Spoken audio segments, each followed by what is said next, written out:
Heure du grand journal. Au sommaire, le procès Ardo Gning pour discours contraire aux bonnes mœurs, verdict attendu le 26 mars prochain.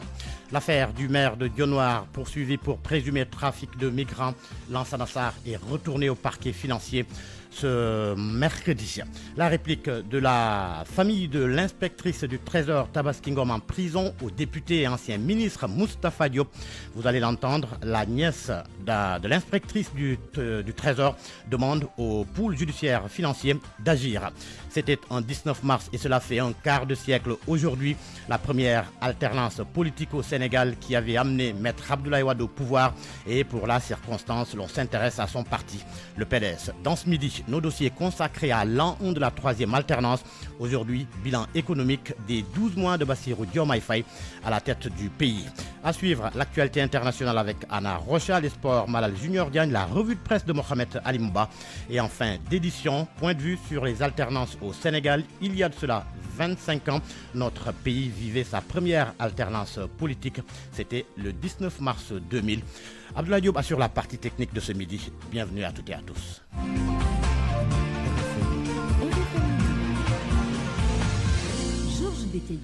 L'affaire Ardo Gning était au rôle du tribunal des flagrants délits de Dakar ce mercredi. Le verdict est attendu le 26 mars prochain. Le procureur a requis 6 mois de prison, dont 3 fermes contre l'activiste poursuivi pour discours contraires aux bonnes mœurs et qui a reconnu son tort devant le juge. Selon Presse Afrique qui a suivi l'audience, Ardo Gning a affirmé qu'il s'agissait d'une erreur qui ne se reproduira plus donc. Le maire de Dionewar est retourné au parquet financier ce matin. Lansana Sarr avait fait l'objet d'un retour de parquet en même temps que les 6 autres personnes arrêtées dans le cadre de cette affaire. Le maire de Dionewar est poursuivi pour présumé trafic de migrants. Son interpellation fait suite à l'interception de 241 candidats à l'immigration irrégulière le week-end dernier à Bassar dans les îles du Saloum. À midi, 2 minutes, la famille de Tabaski Ngom réagit après la sortie sur nos ondes de Moustapha Diop, le député maire de Louga, avait déclaré hier après son audition par la commission ad hoc chargée de statuer sur la levée de son immunité parlementaire n'avoir rien à se reprocher dans cette affaire. La famille de l'inspectrice du Trésor actuellement en détention demande la convocation de Moustapha Diop par le pôle judiciaire financier. Je vous propose d'écouter Dibortine au téléphone avec El Hadj Ndiokoutiel. Je suis vraiment désolé parce que si Moustapha dit qu'il n'a rien reçu de Tabaski, il se leurre. Mais Moustapha Diop sait bel et bien que Tabaski Ngom a bien des preuves qu'il lui doit de l'argent. Ça, tout le monde le sait et lui, il le sait. Et quelles sont ces preuves de Tabaski dont vous parlez? Mais on n'a qu'à aller à l'audition et aller au procès pour voir. Là, on va présenter nos preuves. Mais Tabaski a des preuves. Elle a des preuves, des audios, des enregistrements, des décharges. Donc, il faut que ça soit clair. Nous, on veut que la justice. On est dans un pays de djoubal. Donc, la justice doit être équitable pour tout le monde. Il faut qu'elle soit convoquée pour que le pôle judiciaire financier l'entende. Là, on pourra éclaircir les choses. Tabaski, elle a sa famille qui est là, ses enfants, et ils ont besoin d'elle. Donc, il faut que l'affaire soit tirée au clair. Moustapha Diop dit que s'il doit être entendu dans cette affaire, c'est juste à titre de témoin. Vous répondez quoi? Non, il doit être appelé et entendu. Parce qu'il ne doit pas être en liberté alors que Tabaski est en train de croupir en prison. C'est pas normal. Il faut que le dossier là avance. Mais on ne peut pas garder Tabaski en prison et laisser Moustapha Diop vaquer à ses occupations. Parce que Moustapha Diop est cité dans l'affaire. Jim Momadba a été cité, il est venu, il a déposé 90 millions. Et Jim Momadba était son directeur au moment où Moustapha était ministre. Il faut voir les faits. Il n'a qu'à être entendu. C'est ça le problème. Il faut que Moustapha Diop réponde. Il faut qu'il aille voir que le pôle judiciaire financier l'enquête. Comme ça, nous, on aura les réactions. Mais on ne peut pas rester en prison parce qu'elle est là en prison, elle attend toujours. En ce moment-là, Moustapha est en train de vaquer à ses occupations. On prive une dame de liberté et pourtant c'est elle-même qui avait porté plainte. Tu portes plainte pour abus de confiance, tu as escroquerie parce qu'il a donné, Moustapha l'avait dit qu'il allait le payer, il ne l'a pas payé. Maintenant, elle porte plainte pour ça. Maintenant, on le garde et Moustapha est en train de vaquer à ses occupations. C'est pas normal. Des personnalités en prison par la voix de leurs avocats évoquent leur état de santé dégradant pour espérer bénéficier d'une décision de justice en leur faveur. Mais est-il facile de l'obtenir? Apparemment non, compte tenu de plusieurs critères dont le bilan médical établi par un médecin désigné. à Ombaï pour plus d'explications. Quand un détenu dit être porteur de maladies non compatibles avec les conditions carcérales et souhaite bénéficier d'une liberté provisoire ou être jugé sur la base de son état de santé, une expertise médicale est alors demandée par le juge, selon le professeur Aboussi, psychiatre, médecin légiste et spécialisé en médecine carcérale. La personne en détention peut présenter des pathologies qu'elle a amenées avec elle en prison ou bien des pathologies qui se sont déclarées pendant la détention. Là, le juge peut demander une expertise pour voir est-ce que la pathologie est compatible avec la détention. À partir de ce moment, si la pathologie est incompatible à la détention, le juge peut prononcer des mesures de substitution de la peine. Ça veut dire que la personne ne va pas rester en détention parce que sinon, si elle reste en détention avec sa maladie, on va entrer dans ce qu'on appelle le cadre de la double peine. Donc, elle va être emprisonnée pour avoir commis une infraction, mais aussi l'emprisonnement va entraîner qu'elle ne pourrait pas bénéficier des soins en adéquation avec son état de santé. Donc, pour éviter cela, le juge peut prononcer une peine de substitution qui va permettre à la personne de pouvoir payer à la société ce qu'elle lui doit. Et la décision du juge dépend de plusieurs critères, notamment les conditions de détention, la qualité des soins en milieu carcéral ou encore la nature de la maladie en question. C'est déjà en fonction des conditions de détention, c'est en fonction des moyens dont l'administration pénitentiaire est dotée pour pouvoir prendre en charge la maladie, et ça dépend aussi de la gravité de la maladie de la personne. Parce que quelqu'un peut avoir une pathologie, mais cette pathologie n'est pas grave au point où elle va empêcher la personne de pouvoir faire sa détention normalement. Et le spécialiste rappelle l'importance du principe d'équivalence des soins en milieu carcéral ou en dehors de la prison. La qualité des soins doit être la même. Elle ne doit pas subir une dégradation selon le milieu. RFM, l'info, c'est ici. L'info, c'est ici. Les rapprochements entre le parti PASTEF et le PUR, le leader du parti de l'unité du rassemblement, a été reçu par Ousmane Sonko. Un peu plus tôt, El Malik Ndiaye a rendu visite à Serigne Moustapha Sy, le responsable moral du PUR. Alors dans ce midi, les enjeux de ces retrouvailles avec Mohamed Ali Moubar. PASTEF et PUR chassent ainsi donc les nuages de la brouille. Après la rupture, l'heure semble être aux retrouvailles. Hassan Samble n'a pas vu venir. Il est journaliste et analyste politique. Que le divorce quand même était consommé. On a vu qu'il y avait des déclarations en public qui ne présageaient pas de ces retrouvailles. Mais évidemment, en politique, rien n'est impossible. C'est clair qu'il y a toujours des négociations souterraines et des possibilités de retrouvailles. Pour Dr Dembagay, enseignant-chercheur à l'Université Cheikh Anta Diop de Dakar, en analyse du discours, tout cela rentre dans l'ordre normal des choses. PUR n'attendait en fait qu'un clin d'œil de PASTEF pour rejoindre. Le PUR, c'est un allié naturel du PASTEF depuis le Yewwi Askan Wi. Et je pense que le PUR s'est inscrit dans le sillage du PRP qui a fini par rejoindre le PASTEF. Je pense que c'est tout à fait normal. Il y a eu des couacs après les élections présidentielles lorsque le PASTEF a semblé ignorer ses alliés lorsqu'ils étaient dans l'opposition, ses alliés de Yewwi Askan Wi. Lorsqu'il a semblé les ignorer, il y a eu une réaction d'orgueil. Mais entre PASTEF et PUR, qui gagne, qui perd? Hassan Samb, journaliste, analyste politique. Il n'y a pas encore d'élection à l'avenir qui pointe à l'horizon. Du coup, on ne peut pas parler de gain. PUR a tout intérêt à certainement intégrer aussi le PASTEF actuellement qui gère le pouvoir. Et ça offre beaucoup d'opportunités à tous les niveaux. Pour Dr Dembagay, PASTEF est en train, en réalité, de refaire à sa façon le Yewwi Askan Wi. Je pense que le PUR ne s'est jamais opposé aux décisions prises par le PASTEF au niveau de l'Assemblée nationale. Et depuis quelque temps également, le PUR n'a jamais fait de déclaration publique allant dans le sens de contrecarrer le pouvoir en place. Donc, je pense que c'est une retrouvaille énorme. Petit à petit, les partis de le Yewwi Askan Wi se retrouvent. Le PUR dans la majorité présidentielle après le PRP. Après le départ de Déthié Fall de la coalition de Samo Djikoyi aux dernières législatives, départ pour rejoindre le PASTEF, l'ancien maire de Dakar, Barthélémy Dias, avait soutenu en fait que Déthié n'était pas le seul allié qui allait faire défection et qu'il fallait s'attendre à d'autres départs de top qui travaillaient en réalité pour le parti au pouvoir. C'était le 19 mars 2000, la première alternance politique au Sénégal. Ce jour, Maître Abdoulaye Wade remporte le scrutin face à Abdou Diouf au second tour. 25 ans aujourd'hui. Son parti, le PDS, retourné dans l'opposition en 2012 au gré de la deuxième alternance. Que reste-t-il du Parti démocratique sénégalais? Boubacar Dieng a donné la parole à des analystes politiques suivant son dossier. Il n'y a pas de secret. Il faut travailler. Beaucoup travailler, toujours travailler. L'on se rappelle ces premiers mots de Maître Abdoulaye Wade qui prêtait serment devant des milliers de partisans au stade de l'Amitié, plus connu sous l'appellation de stade Léopold Sédar Senghor. Un quart de siècle après, Hassan Samb est convaincu que la force du Parti démocratique sénégalais a été en même temps sa faiblesse. L'analyste politique explique. La force, c'est celle de bénéficier d'un leadership charismatique. C'est celui de Maître Abdoulaye Wade qui a donc incarné le SOPI, qui donc véritablement a joué le rôle de catalyseur de l'opposition sénégalaise et qui à un moment donné a eu à gérer le pouvoir pendant un bon moment avant bien sûr de le perdre. Ce leadership s'est estompé parce que Wade n'étant plus aux commandes du fait de son âge, bien sûr le PDS a souffert de ce déficit justement de leadership aujourd'hui. Ce qui fait dire à Dr Malaw Kanté qu'il ne reste plus grand-chose du PDS. Il est analyste politique aussi. Malheureusement, Wade n'a pas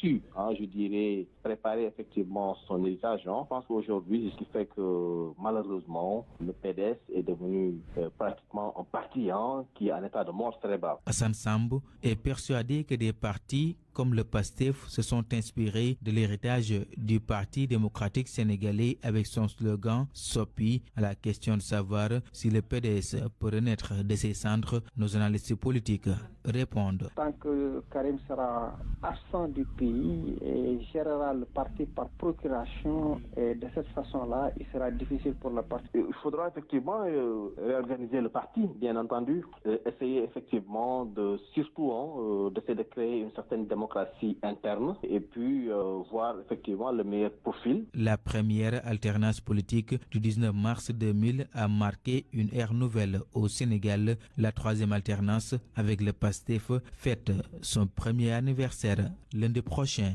24 mars 2025. L'an de l'accession de Bassirou Diomaye Faye justement au pouvoir, le mouvement pour le changement fait état d'un bilan catastrophique. Son coordinateur national dénonce une violation des libertés d'expression et de circulation, entre autres. Ses membres parlent d'un véritable recul démocratique au Sénégal. En conférence de presse, le mouvement a appelé à des concertations avec tous les partis politiques. Djibi Ndiaye, coordinateur national du MCP, au micro de Fatumbo. D'après ce que nous venons de voir, nous estimons effectivement que le bilan est sombre.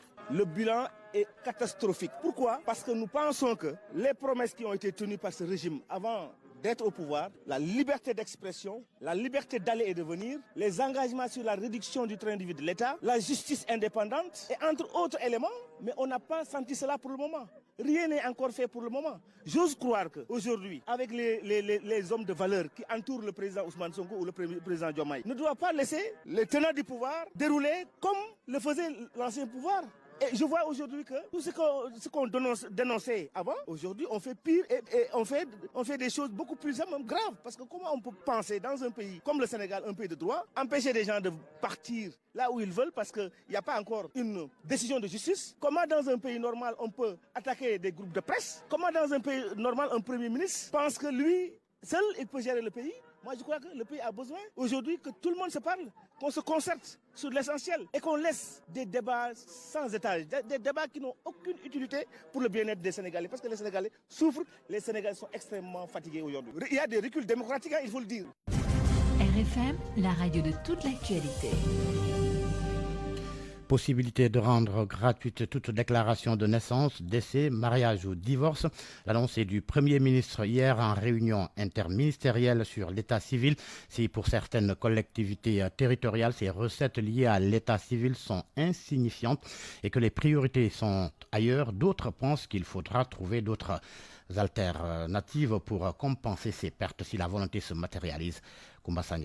Examiner dans les plus brefs délais la possibilité de rendre gratuite toute déclaration de naissance, décès, mariage ou divorce. L'initiative est tout de même saluée par Bamba Fall, maire de la Médina. Mais il faut savoir que les recettes liées à l'état civil ne représentent pas grand-chose. 5 millions par an, soit 300 000 par mois. Bamba Fall. Ça ne va pas trop impacter sur les recettes parce que l'état civil ne produit pas assez de recettes. Pour les petites communes, ça varie entre moins de 3 millions de l'année. Pour les grandes communes, entre 5 et 10 millions. Je salue cette initiative, mais quand même, je vois que la priorité est ailleurs. Les taxes d'état civil, ce sont des thèmes de 200 à 300 francs.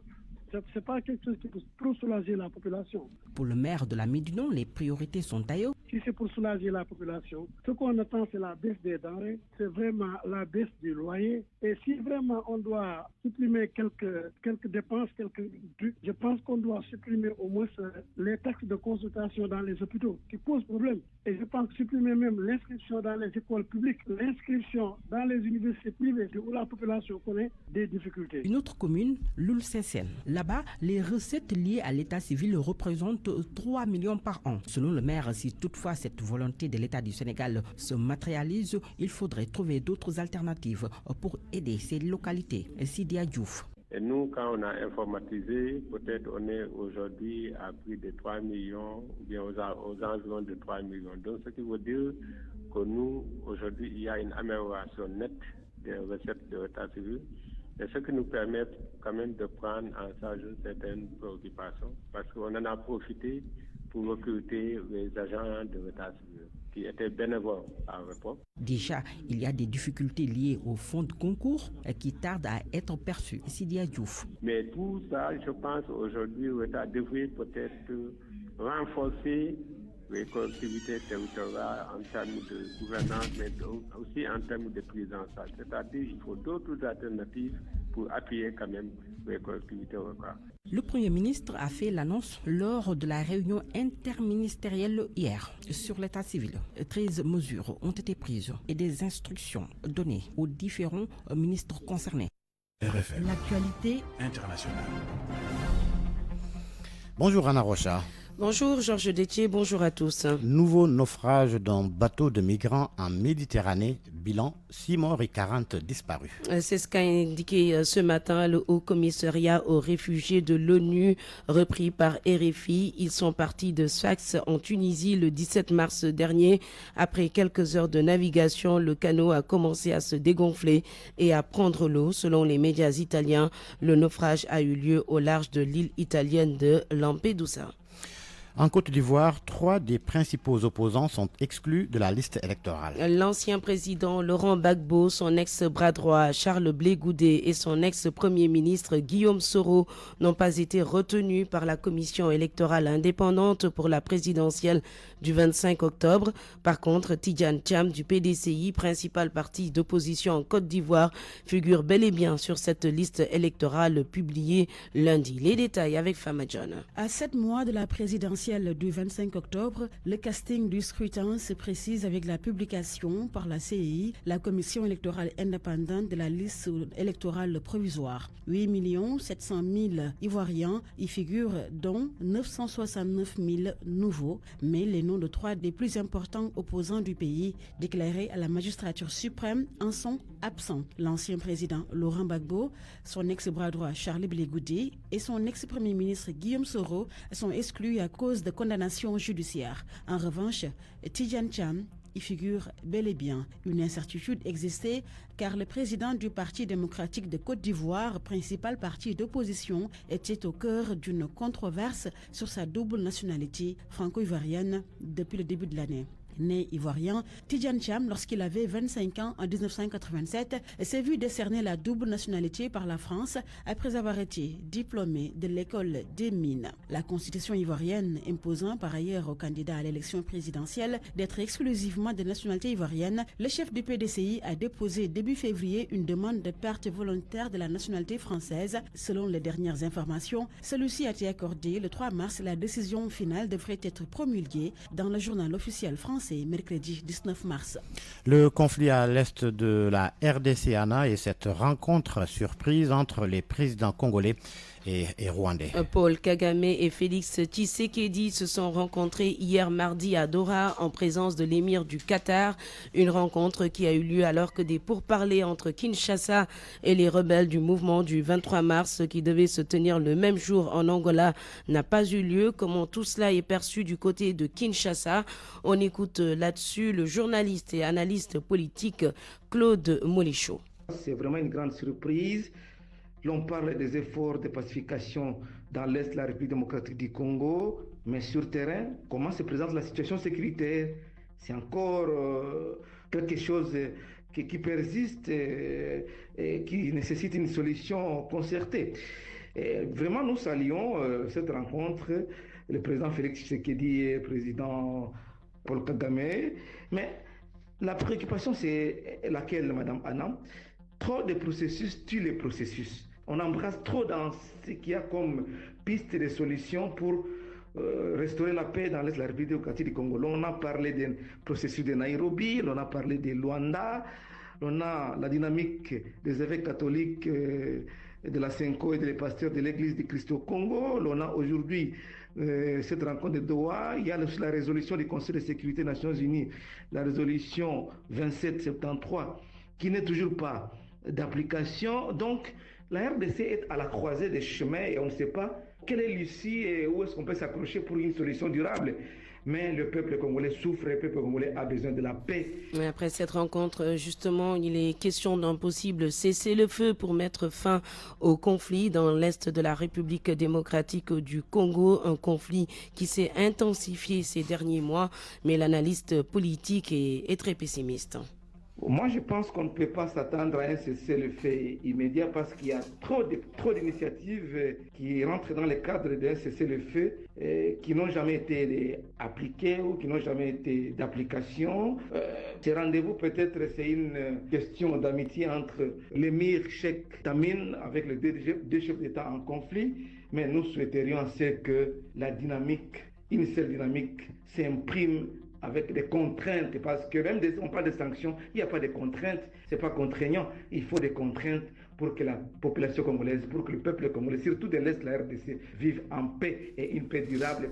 Claude Molichot, journaliste et analyste politique, joint ce matin à Kinshasa. Je rappelle que jusqu'ici, toutes les tentatives diplomatiques pour mettre fin au conflit en RDC ont échoué. Et puis, Georges, la guerre entre la Russie et l'Ukraine, le président russe Vladimir Poutine a accepté un cessez-le-feu sur les infrastructures énergétiques de l'Ukraine. Cette suspension devrait durer 30 jours. Cela fait suite à un appel téléphonique avec le président Donald Trump, mais Volodymyr Zelensky a déclaré ce matin que la promesse de son homologue russe était totalement en décalage avec la réalité après une série de frappes de drones menées pendant la nuit.